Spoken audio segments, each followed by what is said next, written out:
여러분 안녕하세요. 이렇게 비가 오는 날씨, 그럼에도 주의 전을 찾으신 우리 모든 성도님들과 방송으로 함께하고 계신 우리 모든 성도님들 위해 하나님께서 주시는 참된 평안이 함께하기를 간절히 기원합니다. 오늘은 하나님께서 주셨다라는 제목으로 함께 은혜 나누길 원합니다. 다 같이 하나님의 말씀 사무엘상 18장 1절부터 5절에 있는 말씀을 함께 보시겠습니다. 사무엘상 18장 1절부터 5절에 있는 말씀 제가 봉독해 올릴 때에 눈으로 따라 읽어 주시기 바랍니다. 사무엘상 18장 1절부터 있는 말씀입니다. 다윗이 사울에게 말하기를 마침에 요나단의 마음이 다윗의 마음과 하나가 되어 요나단이 그를 자기 생명같이 사랑하니라. 그날에 사울은 다윗을 머무르게 하고 그의 아버지의 집으로 다시 돌아가기를 허락하지 아니하였고 요나단은 다윗을 자기 생명같이 사랑하여 더불어 언약을 맺었으며 요나단이 자기가 입었던 겉옷을 벗어 다윗에게 주었고 자기의 군복과 칼과 활과 띠도 그리하였더라. 다윗은 사울이 보내는 곳마다 가서 지혜롭게 행하매 사울이 그를 군대의 장으로 삼았더니 온 백성이 합당히 여겼고 사울의 신하들도 합당히 여겼더라. 아멘. 친구는 피가 한 방울도 섞이지 않았지만 함께 생활하면서 친해져 반쯤은 가족인 인간관계를 뜻합니다. 우리나라에서는 친구는 이제 보통 같은 나이 또래에게 사용하는 것이 보통이죠. 해외에서는 조금 다르지만 말입니다. 이제 서양에서 특히 영어권에서 친구는 이제 friend라고 부릅니다. 이제 라틴어로부터 온 친구의 어원은 아마, 변형형으로 아미라는 말을 씁니다. 그래서 서양에서 친구의 영어는 friend라고 하지만 라틴어로부터 온 친구의 어원은 이제 많이 라틴어를 사용하는 곳은 아미고라고 합니다. 그리고 이탈리아에서는 아미코라는 말을 사용하기도 합니다. 영어에서도 종종 이 말을 사용하기도 하죠. 아마, 아미, friend 모두 사랑을 뜻하는 단어에서 왔다라고 이야기를 합니다. 그 외에도 이제 아마라는 그 사랑의 표현이 들어간 또 다른 단어가 있습니다. 아마추어. 아마추어의 기본적인 뜻은 우리가 비전문가를 말할 때 사용하죠. 하지만 이 단어를 어원으로 나누어 보면 먼저 이제 아마가 이제 사랑이라고 말씀을 드렸죠. 그리고 뒤에 나오는 추어는 사람을 뜻하는 말입니다. 그래서 실제로 뜻하는 말은 사랑해서 무엇을 하는 사람을 뜻하는 것이죠. 야구하는 것을 좋아해서 계속 야구를 하는 사람, 글을 쓰는 것을 좋아해서 계속 글을 쓰는 사람, 노래가 좋아서 계속해서 노래를 하는 사람, 그 일을, 그 행동을, 그 취미를 사랑하기에 계속해서 나에게 어떤 대가가 주어지지 않더라도 그 일을 해나가는 사람을 아마추어라고 합니다. 어떻게 보면 우리가 지금은 아마추어라는 단어를 상대방을 비하할 때 너 아마추어 같아 라고 이야기를 하는 용도로 사용하지만 실제로는 이 아마추어라는 단어가 그 일을 사랑하는 사람을 뜻하는 것에서 왔다는 것이죠. 더해서 서양에서의 친구란 사랑하는 존재로서 표현됩니다. 우리나라 말로 이제 친구란 친고라는 말로 사용되던 말이죠. 친은 친척, 구는 오래된 벗을 뜻하는 말입니다. 친구라는 말은 실제로는 친척과 같은 거의 가족이나 다름없는 사이를 일컫는 말이라는 것이죠. 그리고 지금은 나이가 같은 경우로 친구를 이야기하는데 아까 이야기했듯이 서양은 나이와 상관없이 친구로 지내는 경우가 많습니다. 이는 우리나라 또한 예전엔 그러했다는 것이죠. 고려 말 정몽주와 이제 정도전은 나이 차이가 5살이 났음에도 불구하고 둘은 친구처럼 지냈습니다. 물론 둘이 생각하는 바가 달라 나중에는 다른 편에 서 있었지만 서로를 존중했죠. 그리고 조선시대에서 중마고우라고 하면 불리는 두 사람이 있죠. 오성과 한음, 아주 유명한 친구 사이입니다. 이 둘 또한 5살이라는 나이 차이가 있음에도 서로를 아끼며 사랑했습니다. 그 둘은 임진왜란을 막아내고 서로 영의정을 번갈아 가면서 했던 사람이기도 했습니다. 이 친구를 위하는 마음에 대해서는 예수님께서도 말씀하신 바가 있습니다. 요한복음 15장 13절 14절에 사람이 친구를 위하여 자기 목숨을 버리면 이보다 더 큰 사랑이 없나니 너희는 내가 명하는 대로 행하면 곧 나의 친구라. 친구를 위하여 목숨을 희생하는 것이 얼마나 큰 사랑인지 설명해 주시고, 그리고 그 친구가 누구인지에 대해서도 말씀해 주십니다. 그 친구가 바로 그리스도의 사랑 안에 거하는 자들을 이야기하죠. 오늘 이 친구를 위하는 자 한 사람을 봅니다. 그의 이름은 요나단. 그 이름의 뜻은 하나님께서 주셨다라는 뜻을 갖고 있습니다. 원래 이름으로 부르면 예호나탄이라고 부르게 됩니다. 그러면 더 그 이름의 뜻이 쉽게 구분이 되죠. 이제 예호는 여호와를 뜻할 때 하는 그 말이고, 나탄은 주셨다라는 뜻입니다. 합쳐서 하나님께서 주셨다입니다. 요나단이라는 이름을 가진 사람은 성경에 여러 등장합니다. 사사기에서 미가의 제사장을 맡다가 단지파가 그 우상을 뺏어가자 단지파의 제사장 역할까지 했던 그 레위인의 이름이 요나단이었습니다. 그리고 또 다른 요나단이 오늘 등장하는 것이죠. 이 요나단은, 사울의 아들 요나단은 사무엘상 13장에 처음 등장합니다. 그리고 사무엘상 14장, 사울이 왕 위에 오른 지 2년째, 아직 요나단이 다윗을 만나기 전에 블레셋과의 전쟁이 한창일 때 등장합니다. 그 전쟁 중에 요나단이 여러 활약을 펼치죠. 사울은 13장 때에 이미 제사장 없이 본인이 직접 하나님께 제사를 드림으로 사무엘로부터 책망을 들은 뒤였습니다. 사울이라는 사람이 전쟁에서 2년 동안 아주 승승장구해 왔으나 어떻게 보면 사무엘로부터 책망을 들은 뒤에 자신이 조금 많이 없어진 상태였죠. 그런 상태에서 계속된 전쟁을 해나가야 했습니다. 요나단은 아버지와 함께 이제 전쟁터에 있을 때였습니다. 어떻게 보면 되게 지지부진하던 전쟁 상황에 요나단은 아버지 몰래 자기의 부하 한 명을 데리고, 무기를 가진 자라고 표현되는 부하 한 명을 데리고 진에서 나옵니다. 그리고 그 둘이 향한 곳은 블레셋 진영이었습니다. 적진영 앞에서 요나단은 이야기를 합니다.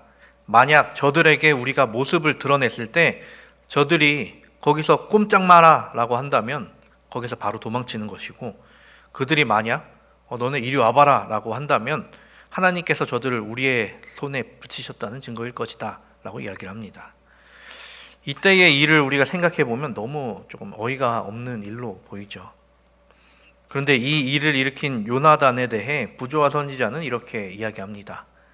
여호와를 경외하는 왕의 아들 요나단이 이스라엘을 구원하는 도구로 선택되었다. 사울은 사무엘로부터 책망을 들은 후 이스라엘을 구원하는 도구로 사용되지 못했습니다. 그런데 그의 아들 요나단이 하나님의 부르심을 받은 사람이 되었다는 것이죠. 그리고 요나단이 적진 앞에서 했던 말은 그냥 자기 생각을 이야기했던 것이 아니었습니다. 부조와 선지자는 계속해서 이야기합니다. 요나단은 하나님의 성령의 감동을 받아 그의 병기든 자에게 원수의 진을 은밀히 공격하자고 제의하였다. 그리하여 그들은 적진 앞으로 나아갑니다. 그랬더니 일어났던 일에 대해 성경은 이렇게 설명하죠. 둘이 다 블레셋 사람들에게 보임에 블레셋 사람이 이르되 보라, 히브리 사람이 그들의 숨어있던 구멍에서 나온다 하고, 그 부대 사람들이 요나단과 그의 무기든 자에게 이르되 우리에게로 올라오라, 너희에게 보여줄 것이 있느니라 한지라. 그들이 했던 말에 확신이 찬 요나단은 그 소년과 함께 단 둘이서 적진에 뛰어듭니다. 적진 안에서 요나단과 그 부하는 반나절 동안 싸우면서 적 20명을 척살했다라고 합니다. 그렇게 적진에서 소란이 일어나는 것을 뒤늦게 발견한 사울은 점호를 해보죠. 누가 어떤 일이 일어났는가. 그러자 점호를 해봤을 때 요나단과 그 병기를 든 소년이 없어진 것을 확인하게 되죠. 그래서 빠르게 그 전쟁터에 합류하게 돼서 전투를 벌였는데 적진이 그 둘 때문에 아주 혼란에 빠져있는 상황이었다고 했습니다. 그 둘과 블레셋 군인들이 싸우고 있었던 것이 아니라 블레셋 군인들이 서로 자기들끼리 싸우고 있었다는 얘기가 적혀 있습니다. 근데 여기서 한 가지의 문제가 생깁니다. 사울이 전투에서 이기고 있자 하나님 앞에 맹세를 하게 된 것입니다. 사무엘상 13장 24절에 있는 말씀입니다. 이 날에 이스라엘 백성들이 피곤하였으니 이는 사울이 백성에게 맹세시켜 경계하여 이르기를 저녁 곧 내가 내 원수에게 보복하는 때까지 아무 음식물이든지 먹는 사람은 저주를 받을지어다 하였음이라. 그러므로 모든 백성이 음식물을 맛보지 못하고. 숲에 꿀이 흐르고 있는데도 병사들은 사울의 그 맹세 때문에 맛도 못 보고 그저 허기진 상태로 있어야 했습니다. 하지만 요나단은 그 사울이 자기 아버지 사울이 했던 맹세를 할 때 같이 있지 못하였기 때문에 그것을 전혀 알지 못했다는 것이죠. 그래서 그 꿀을 찍어 먹게 됩니다. 그러자 눈이 밝아졌다라고 표현을 하죠. 이 표현은 지쳐있던 그가 꿀을 먹고 기력을 회복했다라는 것을 의미합니다. 그렇게 꿀을 찍어 먹고 있는 요나단을 보고 다른 병사들이 요나단이시여, 당신의 아버지 사울 왕이 이 전투가 끝나기 전까지 누구도 아무것도 먹지 말라고 하셨습니다 라고 전합니다. 이 말을 들은 요나단은 큰일 났다 라는 반응이 아니라 아이고 우리 아버지 또 이상한 말을 하셨네 라는 반응을 보입니다. 그리고 내가 이렇게 지금 꿀을 조금만 찍어 먹었는데 이렇게 기운이 나는데 우리가 잘 먹었다면 얼마나 더 큰 힘이 나겠느냐 라면서 우리가 먹을 것을 먹자라고 이야기를 합니다. 그렇게 양과 소와 송아지들을 끌어다가 그것을 잡아서 핏째 먹게 되는 것이죠.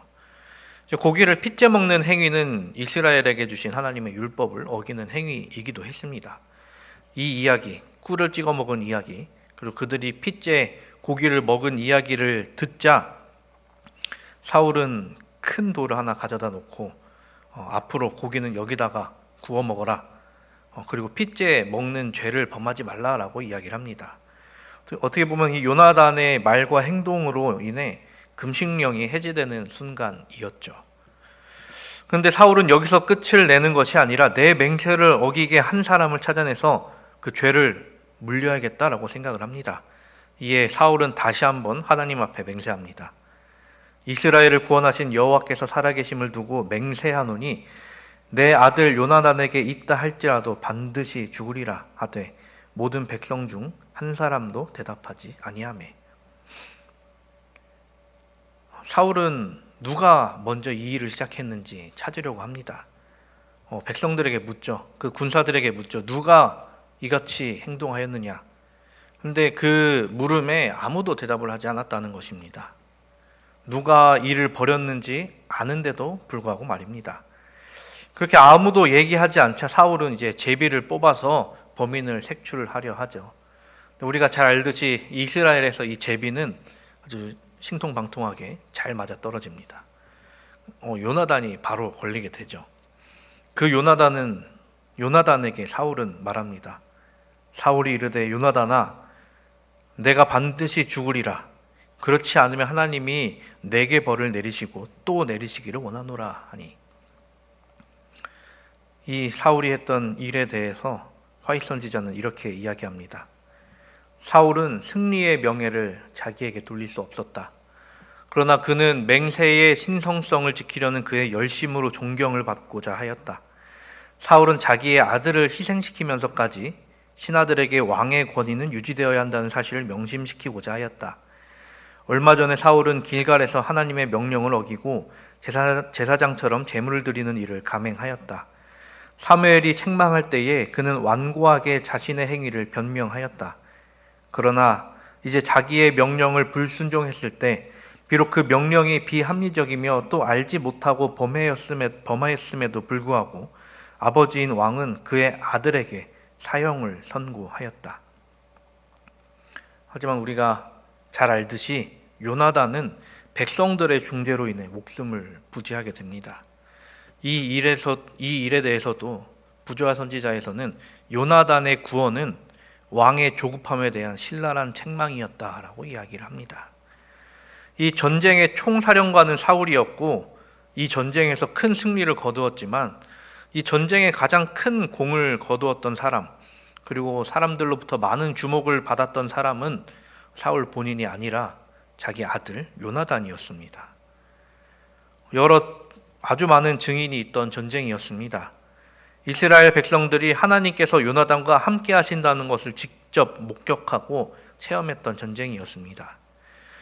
어떻게 보면 사울이 본인보다 아들 요나단이 더 주목받는 것이 불편하고, 어떻게 보면 그 안에서 왜 내가 아닐까라는 생각을 했을지 모르겠습니다.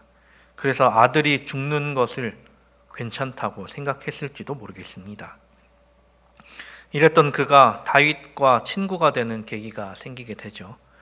다윗이 골리앗을 쓰러뜨린 후 요나단은 다윗을 만나 그에게 자기가 입고 있었던 겉옷을 벗어주고 군복과 칼과 활과 띠 역시 다윗에게 주게 됩니다.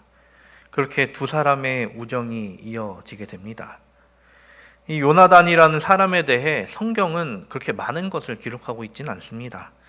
그가 왕 위에 오른 것도 아니었고 그의 아버지가 사울이었기 때문에 더 그러했을 수도 있겠습니다. 그렇다고 이 요나단이 완전한 자였는가 하면 그렇지도 않았죠. 하나님의 율법에 어긋나는 행동을 하기도 하고 아버지의 말씀을 온전히 따르는 자도 아니었습니다. 이로 인해 죽을 뻔한 일을 겪기도 했었고요.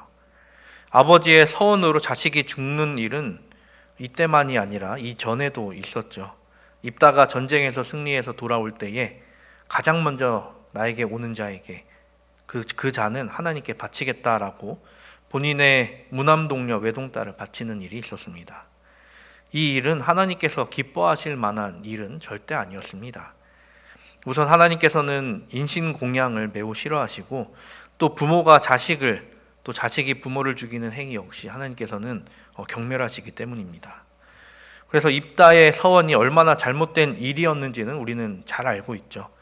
그런데 그것을 또 알고 있는 한 사람, 사울이 똑같은 실수를 하려 했던 것이었습니다. 하지만 하나님께 했던 서원 그리고 그 맹세를 어기게 만든 것이 하나님과 요나단이었습니다. 근데 이 요나단에 대해 우리가 생각해 보려고 합니다. 이 요나단은 과연 어떤 사람이었을까? 그 첫째로는 요나단은 옳은 일을 하려 한 자였다는 것입니다. 그가 전쟁에서 많은 사람을 죽였으나 그의 의도는 본인을 위한 일이 아니었습니다.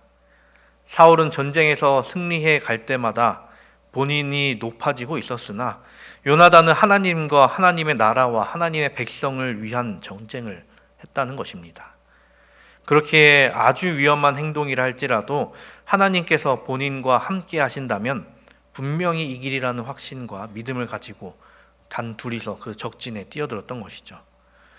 그 둘이서 적진에 뛰어드는 행위는 하나님의 능력 없이는, 하나님께서 보호하심 없이는 절대 살아나올 수 없는 일이었습니다. 또 하나님께 한 서원을 지키지 않아도 살아 있을 수 있던 이유는 하나님께서 그를 보호하고 계심을 우리가 알게 되는 증거이기도 하죠.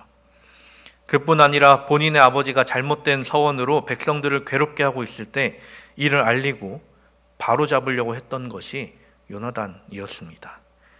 만약 그가 하나님의 뜻에 반하는 사람이었다면 그 역시 하나님께서 버리셨을 것입니다. 그런데 그를 살리신 것은 하나님과 하나님의 백성들이었습니다.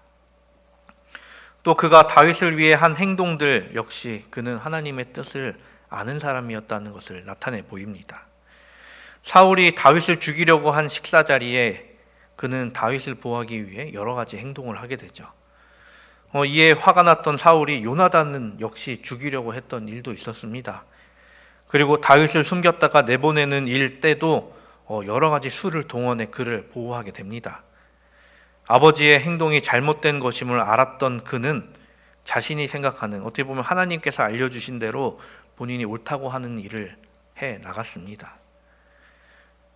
요나단에 대한 또 다른 평가는 그는 하나님의 나라를 영광되게 하는 자였다라는 것입니다. 그가 치렀던 모든 전쟁이 결국 하나님의 나라, 이스라엘을 위한 일이었습니다. 그런 전쟁에서 그는 하나님의 나라를 위해 싸웠습니다. 그의 아버지 사울은 전쟁이 계속되고 승리가 계속되는 순간에 결국은 자기를 위해, 자기 나라를 위해 싸웠지만 말입니다. 부조와 선지자는 이렇게 이야기합니다. 하늘의 천사들은 요나단과 그 수행원들을 보호하고 그들 곁에서 싸웠으므로 블레셋 사람들은 그들 앞에 엎드러졌다. 마치 기병과 병거와 함께 대군중이 가까이 다가오고 있다는 것처럼 땅이 진동하였다. 요나단은 하나님께서 도우시는 표적들을 인정하였고 블레셋 사람들까지도 하나님께서 이스라엘의 구원을 위하여 역사하고 계심을 알았다. 사울은 보지 못했던 그 승리의 길이 요나단에게는 보였던 것이었습니다. 성령께서 그리고 하나님의 천사들이 요나단과 함께 했기 때문에 그 승리의 길이 보였던 것이죠. 또 그가 다윗을 만났을 때 역시 그러했습니다. 하나님의 나라를 위해 본인이 선택받지 못했다는 것에 그는 분노하거나 아쉬워하지 않았습니다. 하나님께서 세우신 다음 왕이 다윗임을 알아채고 그를 존중하고 그를 보호하기 위한 행동을 이어나가게 되죠. 사울이 요나단에게 다윗이 살아있는 한 너는 왕이 될 수 없다 라고 이야기하자 요나단은 친구를 위해 중재하며 간청합니다. 그는 하나님께서 원하시는 것이 무엇인지 알고 또 그대로 행동하는 사람이었습니다. 또 요나단을 평가해 보자면 그는 정말로 친구를 사랑하는 사람이었습니다. 이 다윗과 요나단의 관계를 우리가 조금 알아봐야 합니다. 이 다윗과 요나단의 관계는 단순한 듯 복잡하고 미묘한 관계를 가지고 있죠. 우선 이 둘의 나이 차는 꽤 많이 났습니다. 처음 말씀드렸던 정몽주와 정도전, 오선과 한음의 그 5살과는 훨씬 더 많은 나이 차이가 났죠. 가장 짧게 보는 사람은 약 10세 정도로 보는데 실제로 더 계산을 해보면 이보다 더 많이 나이 차이가 나게 됩니다. 계산을 해보자면 우선 사울이 40살에 왕이 됩니다. 그리고 40년을 이스라엘을 다스리다가 80살에 요나단과 함께 전사하게 됩니다. 사울과 요나단이 죽을 때 다윗의 나이가 30살이었습니다. 사울과 다윗의 나이 차는 50세라는 것이죠. 사울이 일찍 결혼해서 20세에 요나단을 낳았다면 다윗과 요나단의 나이 차는 30살 정도가 나게 되는 것이죠. 사울이 왕이 된 지 2년째, 그때 전쟁 나갈 때 요나단이 함께 나갔는데 그는 이미 사울의 군대 장관으로서 1,000명의 병사를 거느리고 있었다라고 이야기를 합니다. 아직 이때 다윗은 태어나지도 않았는데 말입니다. 어떻게 보면 막내 아들뻘 되는 다윗과 친구를 했던 자가 요나단이었습니다. 그뿐만이 아니라 다윗과 요나단은 가족 관계이기도 했습니다. 요나단의 누이 미갈과 다윗은 결혼했던 사이죠. 즉 메제와 손이 처남 사이였습니다. 사울의 딸 미갈이 어떻게 보면 정치적으로 희생된 한 여인으로 보여집니다. 만약 다윗이 하나님께서 세우신 왕으로서 선택받지 않았다면 그 둘의 사이는 어떻게 됐을지 모르겠습니다. 이런 가족관계이지만 그 둘은 가족관계였지만 다윗과 요나단은 서로 친구처럼 지냈다라는 것이었습니다. 그리고 또 다른 사이는 한 명은 왕 위에 오를 자였고 한 명은 왕위를 이어받아야 하는 자였습니다. 누군가 한 명이 왕에 오른다면 다른 한 명은 왕에 오르지 못하거나 상대를 제거해야만 했습니다. 근데 우리가 잘 알듯 둘은 서로를 응원했고 서로를 존중했으며 서로가 나아가야 할 길에 대해서 나아간 사이였습니다. 또 요나단은 하나님의 뜻대로 본인을 희생했던 사람이었습니다. 그 사람이 완전한 자라고 할 수는 없겠지만 예수 그리스도의 모본을 닮은 사람으로 살다가 또 그렇게 죽어간 사람이죠. 그의 죽음에 대해 다윗은 너무나도 슬퍼했습니다. 그리고 다윗은 요나단의 아들 무비보셋을 자기 아들과 같이 여기게 됩니다. 사랑하는 우리 성도 여러분, 우리에겐 친구가 있습니까? 우리는 사람 친구뿐 아니라 우리의 진짜 친구 되시는 예수 그리스도가 함께 하십니다. 만약 다윗이 요나단이 없었다면 어떻게 됐을까요? 하나님께서 이끄시는 자였기에 어찌어찌 살아날 수 있었겠으나 하나님은 다윗을 돕는 도구로서 요나단을 사용하시기도 하셨습니다.